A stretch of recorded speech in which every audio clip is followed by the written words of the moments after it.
എൻ്റെ സങ്കല്പത്തിലെ ഏറ്റവും പീസ്ഫുള്ളായിട്ടുള്ള യാത്ര എന്ന് പറയുന്നത് ഞാനും നവീനും ഇങ്ങനെ ഒരു ലോക്കൽ പാസഞ്ചറിൽ വലിയ തിരക്കുകളൊന്നും ഇല്ലാതെ പാട്ട് കേട്ട് പടം വരച്ച് ഇങ്ങനെ കൂളായിട്ട് റിലാക്സ്ഡ് ആയിട്ട് പോകുന്നതാണ്. അങ്ങനെ ഒരു ദിവസമാണ് ഇന്ന്. മംഗലാപുരത്തെ സൺഡേ മാർക്കറ്റിൽ കൂടെ പ്രത്യേകിച്ച് പ്ലാനിങ്ങുകളൊന്നുമില്ലാതെ ആവശ്യമുള്ളതും ആവശ്യമില്ലാത്തതും ഒക്കെയായി എന്തെങ്കിലുമൊക്കെ വാങ്ങി വയറ് നിറയെ ഭക്ഷണം കഴിക്കണമെന്ന് മാത്രം ആഗ്രഹിച്ചുള്ളൊരു യാത്രയാണിത്. ആദ്യത്തെ ലക്ഷ്യം എന്ന് പറയുന്നത് ഹോട്ടൽ നവദീപായിരുന്നു. റെയിൽവേ സ്റ്റേഷനിൽ നിന്ന് നടക്കാനുള്ള ദൂരം ഉണ്ടായുള്ളൂ. ഞാൻ ഏറ്റവും അധികം ആഗ്രഹിച്ചിരുന്നത് ഇവിടുത്തെ ബിസ്ക്കറ്റ് റൊട്ടി കഴിക്കാനാണ്. നവീൻ സജ്ജിക റൊട്ടി എന്ന് പറയുന്ന ഒരു ഐറ്റവും തപ്പിയെടുത്തിട്ടുണ്ടായിരുന്നു.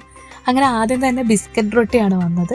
ഭയങ്കര ടേസ്റ്റ് ഉണ്ടായിരുന്നു, ഒരു പ്രത്യേകതരം ഫ്ലേവറായിരുന്നു. പിന്നെ സബ്ജിക റൊട്ടി വന്നു. അത് നമ്മുടെ ഉപ്പുമാവ് പരത്തി റൊട്ടി ഉണ്ടാക്കിയ പോലത്തെ ഒരു ഐറ്റമാണ്, പക്ഷെ ചെറിയ മധുരമൊക്കെ ഉണ്ട്.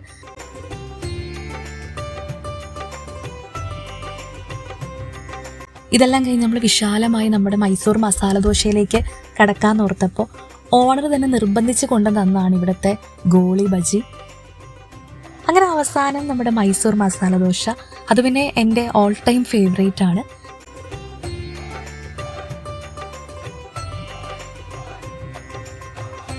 എല്ലാം കൂടെ കഴിച്ചിട്ട് നമുക്ക് ആകെ ആയത് 200 രൂപയാണ് കേട്ടോ.